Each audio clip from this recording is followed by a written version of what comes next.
Folks, this is Cheryl. It's Saturday afternoon and I'm just getting ready to mortar down some of the mosaics that I've been making.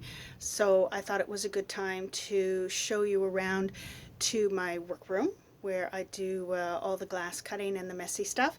This lovely headpiece is my mask that I wear when I'm mixing mortar and grout because it's a dry powder, and when it gets wet, it turns into this sort of cement-like stuff. So you don't want to breathe that in and end up with lungs that are lined in cement. So I'm just waiting right now. I've mixed up my mortar and it has to sit for 10 minutes and do some sort of a chemical reaction thing before it's ready to use. So I thought I'd just take you on a little tour of my basement area.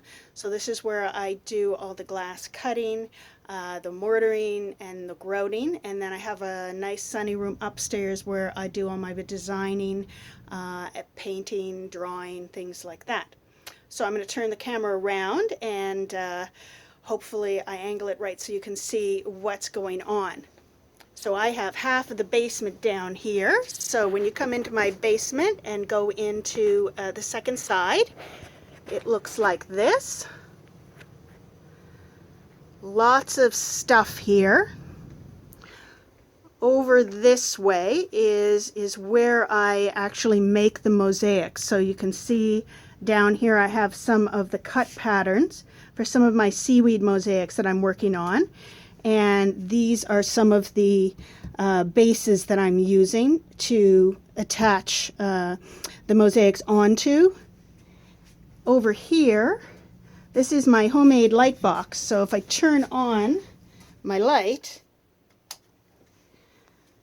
this is an old window and I made a box and I've just put a light inside. So if I grab one of my cut designs and I lay it on here, then if I grab some glass, I can actually see what I want to cut. So I can use a Sharpie and figure out what I'm doing here. Then I come over here and I've got all my cutting tools. So this thing actually makes a little scratch on the glass, and then these are called groziers and they will cut the glass. I sort of nip away at it. These are called running pliers and they'll help cut a nice straight line if I've used this already.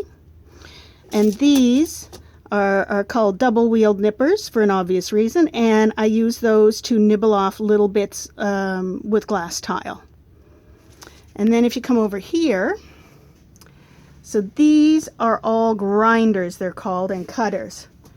So this has a blade with little diamond bits on it, and it goes around. It's called a ring saw because it's a ring, and it moves very fast, and I'm able to put the glass in flat and it'll cut really fancy designs. So here's some of my leftover bits, so I can cut something like that using this ring saw. But then I still have little sharp edges left. So then I go over here and I have two different grinders here. This one is larger, this one is smaller.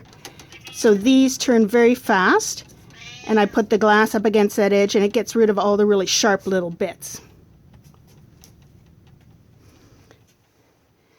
And here, this is just where I lay out some pieces once they're cut, and this is a mixture of water and vinegar, and I just clean off the glass before I place it back over here on my cut design, and I slowly build up the design.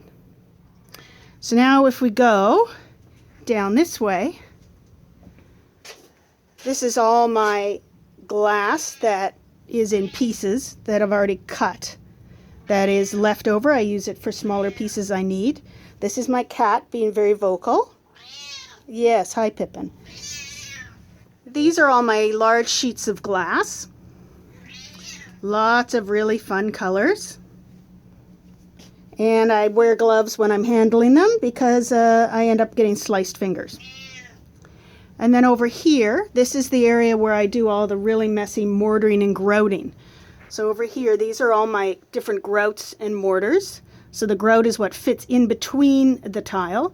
and the mortar is the kind of glue. So right here, I have a batch of mortar mixed up, so it's doing its 10-minute chemical reorganization thing right now. Hi, Pippin.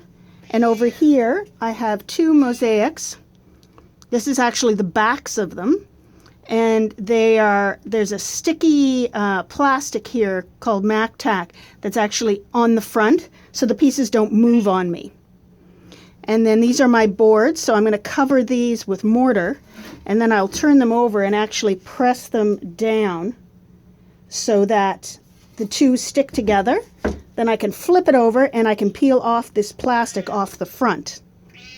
Now I will let that dry for a day, and then I can do the grout, which will fit into all these little spaces here. And over here I have all my ceramic tile that I use as well. And I use slightly different nippers for that, but it's more or less the same process. So there you go. There's my downstairs workspace. I'll do another video to show you my upstairs design area. See you later.